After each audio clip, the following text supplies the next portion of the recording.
Hi there. Let's talk about Plato and Dawkins.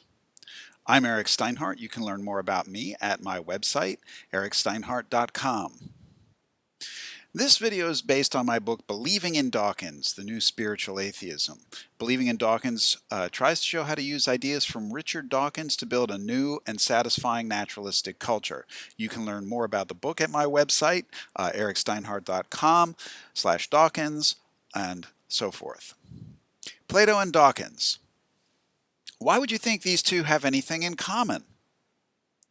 Well, let's start with Plato. Plato's myth of the cave. I'm not going to talk about it here, but Plato's myth of the cave describes a hero's journey from darkness with your eyes closed and asleep and dreaming. Now you make this journey into the light with your eyes open and you're awake and you can see things for what they are, and you go up through higher and higher levels of awareness. Dawkins tells a similar story in what I'll call the myth of the spaceship. And he talks about this in his book Unweaving the Rainbow in the first few pages. He asks us to imagine a spaceship full of sleeping explorers, and for millions of years it travels the galaxy in search of a suitable planet for these explorers, and they eventually find one. The spaceship lands, the voyagers get out, and they awaken to find themselves in paradise. They open their eyes under the light of the sun. And of course, the spaceship is a metaphor for the planet Earth, and the voyage is a metaphor for evolution. So Dawkins tells something like the myth of the cave, that this spaceship, which is the evolutionary process, travels from darkness when there are no living things, there's not even any sun, or when the first living things emerge, bacteria and things, they don't even have any eyes, they can't see, and they're asleep and dreaming. And evolution is the hero in this story, and it makes a journey until humans evolve, and we have eyes that we can open on this world. We're awake, we can see the world and see things for what they are. So Dawkins has a similar myth or a similar story to Plato's myth of the cave. And in fact, we're going to see how this continues. Plato and Dawkins, let's talk about the divided line, because for Plato, the myth of the cave is a way of introducing the divided line. The divided line has 4 levels of awareness. At the bottom, the level of fantasy. A higher level is perception. Even higher is understanding. You move into the abstract world. And then at the highest level, there's the level of reason, and above all these levels there is the good itself. The arrow indicates that your task, your duty, your purpose in life is to ascend from the level of fantasy to the level of reason, moving towards the good. That's Plato's divided line. Let's start with the level of fantasy. Look, really, eyes are closed, but there's some sort of third eye that's open on the world. What does this even mean? Well, Plato, right, the level of fantasy is down in the cave, and the cave is a place of falsehood and evil, and the purpose of life is to get out of the cave. If we turn to Dawkins, all right, we had the spaceship metaphor, but Dawkins also uses the image of the burqa at the end of the God delusion to symbolize the falsehood and evil of religion. And we could question whether that's a good metaphor or a bad one, but that's what he uses. And he says the purpose of life is to take off the burqa, to escape from the blindness, the narrowness, and the falsehood and evil of religion, primarily the Abrahamic religions. Plato criticizes the popular religious stories found in Homer and Hesiod, right? The stories that are the myths for the Olympic religion, the Olympian religion. And Plato believes that this popular religion is false, and the religious stories can be judged by a higher standard of truth. Similarly, for Dawkins, Dawkins criticizes the popular religious stories found in the Abrahamic scriptures, and Dawkins also believes that popular religion is false and that religious stories can be judged by a higher standard of truth, and when they are judged, they turn out badly. Plato in the Republic argues that the popular religious stories are not just false, but also immoral. And Plato argues that religious stories need to be judged by a higher standard of morality. Similarly with Dawkins, in the God delusion, he argues that popular religious stories are immoral, talks about the immorality of the stories in various Abrahamic scriptures. And Dawkins also argues that religious stories can be judged by a higher standard of morality. In the Euthyphro, Plato argues that morality does not come from religion, and that humans can use rational moral standards to judge the behaviors and characters of the gods. In The God Delusion, Dawkins does the same thing. He argues that morality does not come from religion and that humans can use rational moral standards to judge God, to judge the actions of God and the character of God. And God does not come off well. God turns out to act immorally and to just be an immoral character, an immoral person. But we move now from the level of fantasy to the level of perception. There we are, our eyes open on the earth. Plato talks about light. Perception is the first level of light. He talks about vision, the first level of vision. You don't have your eyes closed. They're open. You observe the physical world, and we see patterns in appearance. Dawkins does the same thing. Metaphors of light are common in Dawkins, and Dawkins talks about how vision makes life worthwhile. And science, of course, looks for patterns in the appearances. Plato talks about beauty. The patterns in the appearances are beautiful. And perception is better than fantasy. Perception is truer and more beautiful than fantasy. Perceived appearances are worth more than the dreams or illusions of fantasies. Dawkins pursues similar themes. Dawkins also often talks about beauty. The patterns revealed by science are beautiful, and perception is better than fantasy. For Dawkins, perception is not just truer, but it's also more beautiful than fantasy. Dawkins often talks about how scientific truths are beautiful, but religious and superstitious fantasies are ugly. Astronomy is beautiful. Astrology is ugly. Now we move to the level of understanding, and this is a level at which mathematics begins to play a central role. Plato says this level is the first level that gets you outside of the cave.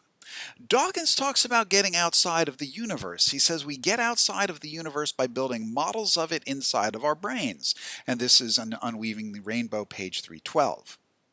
Plato talks about mathematics at this level, right? Understanding deals with mathematical structures and patterns. They're deeper than the appearances revealed to perception, and they explain, generate, and order the perceivable appearances.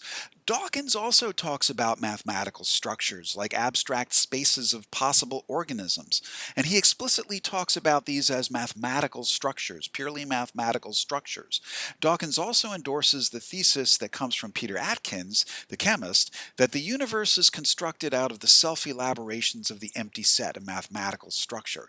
So Dawkins also affirms mathematical reality in some way. Dawkins isn't always clear about this, but we have something corresponding to the Platonic level of the understanding. And mathematics for Plato is beautiful, right? Mathematical beauty is greater and deeper than merely perceivable beauty. Dawkins pursues these kinds of themes too. Dawkins uses mathematics to distinguish between science and theology.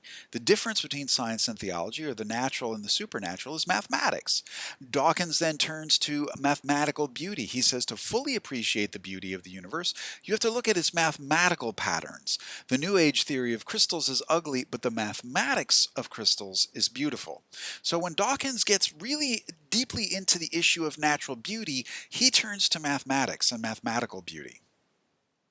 Again, at the level of understanding, we have what we might call an aesthetic physiodicy, right, that parallels something like theodicy. Theodicy was to try to justify the goodness of God in the face of apparent evils of the world.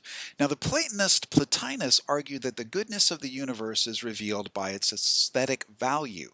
The universe's beauty. Nietzsche wrote something similar when he says it's only as an aesthetic phenomenon that existence in the world are to be eternally justified. There's lots of suffering in the world, right? Violence, war, injustice, sickness, illness, but the suffering is justified by beauty. Beauty is a higher value than pain. Beauty is what makes living worthwhile. And Dawkins often appeals to beauty to justify the suffering that occurs in evolution. Not just evolution producing suffering, animals tearing each other apart, eating plants, but evolution creates an extraordinary spectacle of beauty. And we can only appreciate this beauty properly at the level of understanding, the deep mathematical beauty of evolution, right? And the mathematical beauty of, as Darwin says, endless forms most beautiful. That's what justifies evolution. Now we go to the level of reason. right? The level of pure reason. Plato talks about pure reason, pure logic. You might say, what about Dawkins? Well, Dawkins also talks about pure reason and pure logic. He says arguments based on purely conceptual principles can be more powerful than arguments based on particular factual research. We often think of Dawkins as just a kind of dumb empiricist who looks just at appearances and just goes, there's another thing with 6 legs. Look at that. That has 4 legs, right? But Dawkins isn't like Aristotle. That would be an Aristotelian empiricism.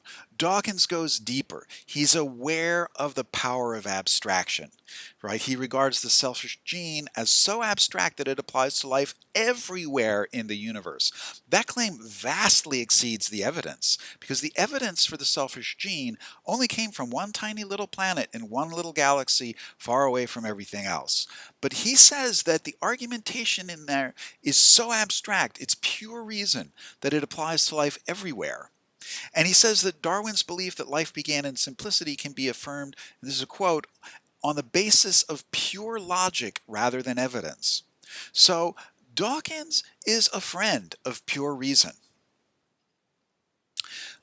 Plato also says, morality comes from the level of pure reason, and Dawkins says, besides empirical science, we need rational moral philosophy.